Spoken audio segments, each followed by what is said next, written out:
अस्सलामुअलैकुम, आप देख रहे हैं बोल न्यूज। मैं हूं आमना खटाना और मैं हूं महाविश निसार। हेडलाइंस आपने मुलाहिजा की। बुलेटिन में बात होगी नैब के बाद अदलिया पर वार, इलेक्शन कराने होंगे, बड़ी अदालत की समाअत, पीटीआई का अहम कदम और आटे की आस में मौत। आगाज में आपको बताएं कि सुप्रीम कोर्ट के चीफ जस्टिस को तन्हा असखुद नोटिस के इख्तियारात से महरूम करने का मंसूबा। जराये के मुताबिक हुकूमत का अदालती इस्लाहात के लिए फौरी कानून साजी का फैसला। कानून साजी के बाद चीफ जस्टिस असखुद नोटिस का इख्तियार तन्हा इस्तेमाल नहीं कर सकेंगे। असखुद नोटिस के खिलाफ अपील के हक से मुतालिक कानून साजी की जाएगी। असखुद नोटिस इख्तियार फुल कोर्ट को देने की तजवीज़ पर भी गौर हुआ। जराये के मुताबिक सुप्रीम कोर्ट के बेंच तश्कील देने के तरीक़ाकार को तब्दील करने पर भी गौर किया गया। मजीद क्या मुशावरत हुई, इसी हवाले से बात करेंगे हमारे नुमाइंदे फहद चौधरी से। बताइएगा फहद। अदालती इस्लाहात के नाम पर वफाकी हुकूमत ने सुप्रीम कोर्ट और चीफ जस्टिस के इख्तियारात कम करने का मंसूबा बनाया है और जराये के मुताबिक इस वक्त वफाकी काबीना का इजलास जो कि वजीर आजम शहबाज शरीफ की जेर सदारत जारी है, इसमें एक ड्राफ्ट बिल के तौर पर इस तजवीज़ को लाया गया है। वजीर कानून आजम नज़ीर तारड़ और अटॉर्नी जनरल मंसूर उस्मान अवान ने इब्तदाई मुसवदा जो है उसकी तैयारी पर आज काम किया। आज दोपहर से जो है वो ये इजलासों का सिलसिला जारी था पार्लियामेंट हाउस में और इस वक्त भी पार्लियामेंट हाउस में। ठीक है, फाद साथ रहेगा, माहिर कानून भी है और पाकिस्तान तहरीक इंसाफ से इनका ताल्लुक भी है। बाबर अवान हमें ज्वाइन कर चुके हैं। बाबर अवान साहब, बहुत शुक्रिया बोलिए उसको वक्त देने का। ये कहिएगा उसको नोटिस इख्तियारात महदूद करने का जो शोशा छोड़ा जा रहा है हुकूमत की जानिब से, हुकूमत इसे तब्दील करने जा रही है, या ये मामला आप समझते हैं कि अदालत का अंदरूनी मामला है, हुकूमत को नहीं हासिल ये इस्तिस्ना कि वो ये इस तरह का कदम उठा सके कुछ? Thank you. बोल पहला ये है कि पता ये लगना चाहिए कौम को कि ये है क्या। ये है इस तरह से कि 1973 12 अप्रैल को जब कॉन्स्टिट्यूशन कौम ने अडॉप्ट किया और हमने बनाया, तो उसके नतीजे में जो मुल्क की सबसे आला अदालत है उसका नाम सुप्रीम कोर्ट ऑफ पाकिस्तान रखा गया। उसके लिए एक अलहदा बाब चैप्टर पूरा कॉन्स्टिट्यूशन में रखा गया। उसी चैप्टर के अंदर ये लिखा गया कि सुप्रीम कोर्ट ऑफ पाकिस्तान अपने मामलात जो अंदरूनी मामलात हैं, जो उनके जुडिशल साइड के हैं या उनके एडमिनिस्ट्रेटिव के साइड के हैं, या केसेस किस तरह से चलेंगे, किस तरह से डिस्पोजल होगी, ये सारा डील करने के लिए कॉन्स्टिट्यूशन में प्रोविजन रखी गई कि या एक्ट ऑफ पार्लियामेंट के जरिए से कोई बनाए जाएंगे रूल्स और या सुप्रीम कोर्ट इंटेंडली बनाएगा। एक्ट ऑफ पार्लियामेंट के जरिए से कई साल तक नहीं बनाए गए, सुप्रीम कोर्ट ने अपने रूल्स बना लिए। अब बुनियादी प्रिंसिपल ये है कि जो लेजिस्लेशन होती है वो एम्प्टी एरिया में, ऐसा मामला या इलाका जो खाली है उसमें लेजिस्लेशन होती है। ये तो एम्प्टी एरिया नहीं है, इसके अंदर आइन के तहत बनाए हुए कानूनी अदालत के अपने रूल्स मौजूद हैं। This is number 1। इसलिए ये इस तरह की अगर कोई लेजिस्लेशन आती है तो सुप्रीम कोर्ट उसको 2 मिनट में उड़ा देगी। इससे पहले कई ऐसी लेजिस्लेशन आई, नवाज नसरुल्लाह खान से केस ले शुरू करके इस्लामाबाद हाई कोर्ट के जस्टिस कियानी साहब ने, मोहसिन कियानी साहब ने, जो पीछे पीका था हमारे दौर में जो एक लॉ बनाया गया था, उसको उन्होंने उड़ा दिया। इसलिए ये सुप्रीम कोर्ट का इख्तियार है और उड़ाने के लिए फुल बेंच बैठना जरूरी नहीं है। और जो भी बेंच है जिसको भी डेजिग्नेट करेंगे सुप्रीम कोर्ट के चीफ जस्टिस, वो बेंच सुन के उसको उड़ा सकता है। पहले क्या किसी जगह उड़ाया गया? Answer is yes. इंडिया में 2 दफा इस तरह की लेजिस्लेशन हुई और इंडिया में लेजिस्लेशन 2 दफा, एक दफा पार्लियामेंट ने की और कोर्ट ने उड़ा दी, दूसरी दफा फिर पार्लियामेंट ने जिद लगाई, दूसरी दफा फिर कोर्ट ने उड़ा दी और फिर गवर्नमेंट जो थी वो बैठ गई। दूसरा पहलू इसका। तीसरा पहलू बहुत इंपॉर्टेंट है, वो ये है कि जस्टिस सज्जाद अली शाह साहब के ज़माने में एक फैसला हुआ था। उस वक्त मरहूम तारड़ साहब होते थे, आजकल तो उनके पोते हैं। मरहूम तारड़ साहब और वो ब्रीफ केसों की कहानी लगी और एक जो सुप्रीम कोर्ट ऑफ बेंच है 2 हिस्सों में तकसीम हो गया। एक बेंच बैठा हुआ था चीफ जस्टिस की क़यादत में यहाँ पे, और दूसरा बेंच जाके बैठा मलिक असद अली केस। लोगों को नहीं पता लग सका ये मलिक असद अली थे भी या नहीं थे। उन्होंने जाके सुप्रीम कोर्ट के चीफ जस्टिस को हटा दिया। फर्क ये है कि इस वक्त जो माइनॉरिटी व्यू वाले जजेस थे उनमें से एक जज जिनका ताल्लुक बलूचिस्तान से है, उन्होंने आज खुल के कहा है कि इलेक्शन तो 90 दिन के अंदर होंगे। अब जो अगली बात है बहुत इंपॉर्टेंट जानने वाली वो ये है कि इस कोर्ट के पास है क्या इस वक्त। फैसला हो चुका, 9 जजेस बैठे थे, उसमें से कुछ जजेस ने फैसला किया कि हम अब मुख्तलिफ वजूहात देखें कि हम नहीं बैठेंगे। उनके जाने के बाद सुप्रीम कोर्ट ऑफ पाकिस्तान के चीफ जस्टिस ने यहाँ बेंच बनाया, 5 जजेस ने फैसला दिया, वो मेजॉरिटी फैसला मौजूद है। उस फैसले की रोशनी में इलेक्शन कमीशन ऑफ पाकिस्तान मेरे कागजों में तो तौहीन किया उन्होंने बड़ी सीधी सीधी, लेकिन जो कॉन्टेम्प्ट ऑफ कोर्ट या तौहीन अदालत है, तौहीन अदालत है। बाबर रहमान साहब ये भी फरमाइएगा कि अगर हुकूमत के पास ऐसा इख्तियार नहीं है कि खुद नोटिस कानून को वो बदल सकें, तो फिर सारी एक्सरसाइज का, इस हैसल का क्या फायदा होगा? देखिए, उसके लिए बुनियादी तौर पे जो मिसाल दी जा रही है वो बड़ी गलत मिसाल है और बड़ी वो एक तरह से जहालत पे मबनी है। वो कहते हैं कि एक चीफ जस्टिस के हवाले सारे इख्तियारात नहीं किए जा सकते। मिसाल के तौर पे जो मुल्क का चीफ एग्जीक्यूटिव है, आर्टिकल 90 और आर्टिकल 91 कहता है कि चीफ एग्जीक्यूटिव फैसले करेगा।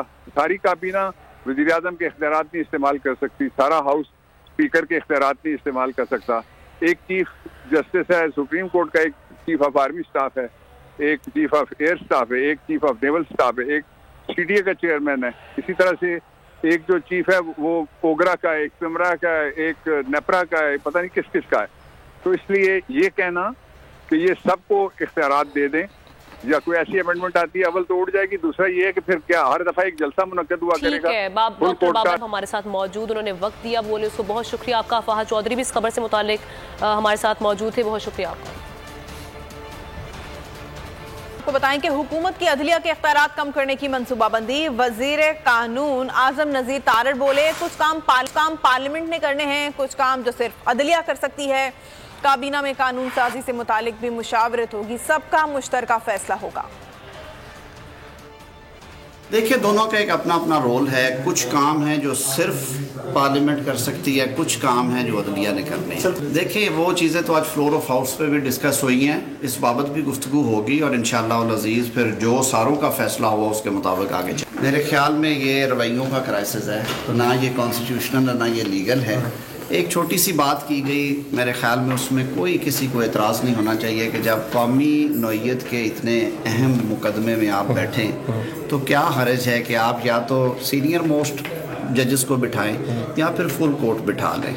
अगर कोई जेन्युइनली मुज़ाकरात के मिजाज के साथ आके बैठने पे तैयार हो और अपनी गलतियों को तस्लीम करता हो तो बिल्कुल दरवाजे, मैं तो डे 1 से कहता हूँ, स्पीकिंग फॉर माई सेल्फ और even for many of my colleagues, कि हम बिल्कुल मुज़ाकरात में बैठने को तैयार हैं, क्योंकि सियासत तो नाम ही डायलॉग है। उधर वज़ीर आज़म शहबाज शरीफ ने अदलिया को आंखें दिखा दी। चीफ जस्टिस के इख्तियारात में कमी के लिए कौमी असम्बली से कानून साजी का मुतालबा। खिताब में उनका कहना था कि जजेस के इख्तलाफी नोट के बाद कानून साजी नागुज़ीर है। आज अदलिया और मुक़न्नना के इख्तियारात की धज्जियाँ बिखेरी जा रही हैं। आइन ने इदारों में पावर की तकसीम की रेड लाइन लगाई, मगर आज आइन का मजाक उड़ाया जा रहा है। आइन और कानून की हुक्मरानी से ही मुल्क बनते हैं। ये वक्त की अशद ज़रूरत है कि आज हम यहाँ पर बैठें। ये ऐवान क्या कानून साजी कर सकता है? आफ्टर ऑल ये पार्लियामेंट है। पार्लियामेंट को इख्तियार है कि वो तमाम उन मामलात के ऊपर फैसला साजी करे। कानून, आइन हमें, मेरे मोअज़्ज़ज़ मेंबर्स को इस बात की इजाज़त देता है कि हम कानून साजी करें। ये दो टोक फैसला करना है कि हमने करोड़ों आवाम को रिलीफ दिलाना है या एक लाडले को रिलीफ मिलना चाहिए कि जो जत्थों के साथ अदलिया को ब्लैकमेल करता है और जो आइन को नहीं मानता, कानून को नहीं मानता, अदालत के आगे सरेंडर नहीं करता, उसकी आज बदकिस्मती से उसकी पजीराई है। बड़ी अदालत में बड़े केस की समाअत। सुप्रीम कोर्ट इलेक्शन इल्तिवा केस में चीफ जस्टिस सुप्रीम कोर्ट के अहम रिमार्क्स। कहा, जमहूरियत के लिए इंतखाबात जरूरी हैं। सादा सा सवाल है, इलेक्शन कमीशन तारीख आगे कर सकता है या नहीं? इलेक्शन कमीशन का इख्तियार हुआ तो बात खत्म हो जाएगी, चीफ जस्टिस ने मुकालमा किया। जमहूरियत के लिए इंतखाबात जरूरी हैं। बुहरान से निमटने के लिए कुर्बानी देना पड़ती है। इलेक्शन इल्तवा केस में चीफ जस्टिस सुप्रीम कोर्ट के अहम रिमार्क्स। अटॉर्नी जनरल ने मामले पर फुल कोर्ट बनाने की इस्तदा कर दी। हुकूमत की जानिब से फारूक नाइक ने फरीक बनने की दरख्वास्त कर दी। अदालत ने इस्तफसार किया। सादा सा सवाल है, इलेक्शन कमीशन तारीख आगे कर सकता है या नहीं? अगर इलेक्शन कमीशन का इख्तियार हुआ तो बात खत्म हो जाएगी। अदालती इस्तफसार पर इलेक्शन कमीशन हुक्काम ने बताया आम इंतखाबात पर 20 अरब का खर्चा है। जस्टिस मुनीब अख्तर ने कहा वजारत खजाना फंड देने से कैसे इनकार कर सकती है। चीफ जस्टिस ने मुकालमा किया इलेक्शन के लिए पूरे बजट की जरूरत ही नहीं, अखराजात कम किए जा सकते हैं। 20 अरब का कट हमारी तनख्वाहों पर भी लगाया जा सकता है। हुकूमत अखराजात कम करके फंड निकाल सकती है। इलेक्शन एक्ट का सेक्शन 58 इंतखाबात मंसूख करने की इजाजत नहीं देता। दहशत गर्दी और बेनजीर भुट्टो की शहादत के बावजूद इलेक्शन होते रहे हैं। दूसरी जंग अजीम में भी इंतखाबात हुए थे। जस्टिस मुनीब अख्तर ने कहा इलेक्शन किसी भी वक्त हो सकते हैं, इलेक्शन कमीशन को तैयार रहना चाहिए। इलेक्शन कमीशन को अदालत से रुजू करना चाहिए था। इलेक्शन कमीशन अज खुद ऐसा हुक्म जारी नहीं कर सकता। उन्होंने इस्तफसार किया क्या गारंटी है अक्टूबर में हालात ठीक हो जाएंगे? आर्म फोर्सेस हुकूमत के मातहत होते हैं, वो कैसे कह सकते हैं हम नहीं कर सकते? जस्टिस एजाजुल हसन ने चीफ इलेक्शन कमीशन से खुद कहा था 4 माह में इलेक्शन करवा सकते हैं। अटॉर्नी जनरल ने कहा मर्दमशुमारी अभी जारी है। चीफ जस्टिस ने कहा मर्दमशुमारी के बाद 4 माह हल्का बंदी में भी लग सकते हैं। जस्टिस ने मुकालमा किया सियासी दर्जे हरारत ज्यादा होगा तो मसाइल बढ़ेंगे। मुआशी हालात देखें, आटे के लिए लाइन लगी हुई है। आपस में दस्तो गिरेबा होने के बजाय इन लोगों का सोचें। 1 मार्च का फैसला कितने अरकान का है? ये सुप्रीम कोर्ट का अंदरूनी मामला है। ये बता दें कि क्या आइन 90 दिनों में इंतखाबात कराने का तकाजा करता है या नहीं। इलेक्शन इल्तवा केस में जस्टिस जमाल मंदुखेल के अहम रिमार्क्स ने अदलिया में इख्तलाफात के ख्वाहिशमंदों के ख्वाब चकनाचूर कर दिए। इलेक्शन इल्तवा केस में जस्टिस जमाल मंदुखेल के अहम रिमार्क्स अदलिया में इख्तलाफात के ख्वाहिशमंदों के ख्वाब चकनाचूर हो गए। दौरान समाअत अटॉर्नी जनरल बोले 1 मार्च के अदालती हुक्म को पहले तय कर लिया जाए। चीफ जस्टिस ने मुकालमा किया फैसले पर मेरा जवाब है कानून सदर को इख्तियार देता है कि वो तारीख दें। अगर आप 1 मार्च के फैसले पर वजाहत चाहते हैं तो अलग से दरख्वास्त दें। अटॉर्नी जनरल ने कहा अदालती फैसले अगर 4/3 का हुआ तो किसी हुक्म का वजूद ही नहीं जिसकी खिलाफ वर्जी हुई। अदालती हुक्म नहीं था तो सदर मुमलिकत तारीख भी नहीं दे सकते थे। चीफ जस्टिस ने कहा इस वक्त मुकदमा तारीख देने का नहीं मंसूख करने का है। 2 मुअज़्ज़िज़ जजेस की अपनी राय है लेकिन इसका मौजूदा केस से कोई ताल्लुक नहीं। जस्टिस जमाल मंदुखेल ने मुकालमा किया 1 मार्च का फैसला कितने अरकान का है। ये सुप्रीम कोर्ट का अंदरूनी मामला है। ये बताएं कि क्या आइन 90 दिनों में इंतखाबात कराने का तकाजा करता है या नहीं। क्या इलेक्शन कमीशन इंतखाबात की तारीख मंसूख कर सकता है? चीफ जस्टिस ने कहा मामला क्लियर करने पर जस्टिस जमाल मंदुखेल का मशकूर हूँ। मुल्क डूब रहा है, एस्टैब्लिशमेंट आगे नहीं आ रही। एस्टैब्लिशमेंट इलेक्शन करवाकर अक्सरियत हासिल करने वाले को हुकूमत दे। शेख रशीद ने मुतालबा कर दिया। प्रेस कॉन्फ्रेंस में उनका कहना था कि सब होश के नाखुन लें, मुल्क डिफॉल्ट होने वाला है। सुप्रीम कोर्ट का फैसला ना हुआ तो फिर कुछ और होगा। एस्टैब्लिशमेंट तो न्यूट्रल है, इसमें कोई शक नहीं, लेकिन मैं ये चाहता हूँ कि एस्टैब्लिशमेंट मदाखलत करे। ये शेख रशीद की ख्वाहिश है। मुल्क डूब रहा है, एस्टैब्लिशमेंट इन सब बिठाए, इलेक्शन कराए और अक्सरियत जिसके साथ हो उसको हुकूमत दे और मामलात को ठीक कर ले। अल्लाह के बाद अब सुप्रीम कोर्ट जो है वो आखिरी सहारा है। सुप्रीम कोर्ट ही आईनी बका है। अगर सुप्रीम कोर्ट का फैसला ना हुआ तो कुछ और होगा, तुम जलील और रुसवा हो जाओगे। ना तुम्हें IMF से मिल रहा है, ना तुम्हें UAE तुम्हारी तरफ देख रहा है, ना सऊदी अरब देख रहा है। 10 प्रेस कॉन्फ्रेंस 10 बंदे आटे में मर गए हैं। राना सनाउल्लाह पागल हो गया, इसका दिमागी टेस्ट कराओ। इधर जो पागलों का अस्पताल है ये टोक खब्बे के आगे, उसका दिमागी तवाज़ुन कराओ। वो खाना जंगी कराना चाहता है। पहले भी उसने मिनाजुल कुरान में हामला बेटियों को कत्ल किया है। बच नहीं सकेगा, अल्लाह की पकड़ में आएगा। अगर आपको ये वीडियो पसंद आई है तो हमारे चैनल को सब्सक्राइब करें और बेल आइकन को प्रेस करें। तो नजर आ रहा है सामने लिखा हुआ जुल्म मिटने के लिए।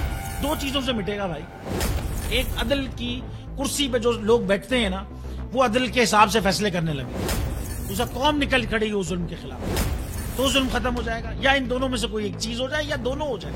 अगर 420 का मुकदमा था, उस वक्त अदलिया में जो लोग बैठे हुए केस देख रहे थे, वो पूछते ना यार चीट हुआ कौन है। जब उनको दिखता कोई चीट नहीं हुआ, केस खत्म कर देते। तो जालिम जुल्म कर ही नहीं पाता। 9 जजेस ने नोट बिफोर किया मेरे केस को यार, 1.5 साल चला। शख्सी जमानत का केस, सेम केस इस्लामाबाद में कर दिया। एक ही इल्जाम पे 2 केस हो नहीं सकते भाई। मतलब 60 दिन का वक्त होता है, 102 दिन के बाद मैं जीत गया, केस बरी हो गया, 102 दिन के बाद अपील फाइल की, एक्सेप्ट कर ली। नहीं करते ना एक्सेप्ट, खत्म हो जाता ना जुल्म यार। भरी अदालत में मुझे बरी कर दिया, फिर पता नहीं क्या हुआ, 2.5 घंटे बाद का नोट बिफोर, मैं नहीं सुनता ये केस। खड़े रहते अपने फैसले, मिट जाता जुल्म। अल्लाह ताला ने बिठाया इन कुर्सियों पे इनको यार, ये अल्लाह ताला की तरफ से फैसले करते हैं। तो या तो ये फैसले आएंगे, जुल्म मिट जाएगा, या कौम खड़ी हो जाएगी जुल्म के खिलाफ।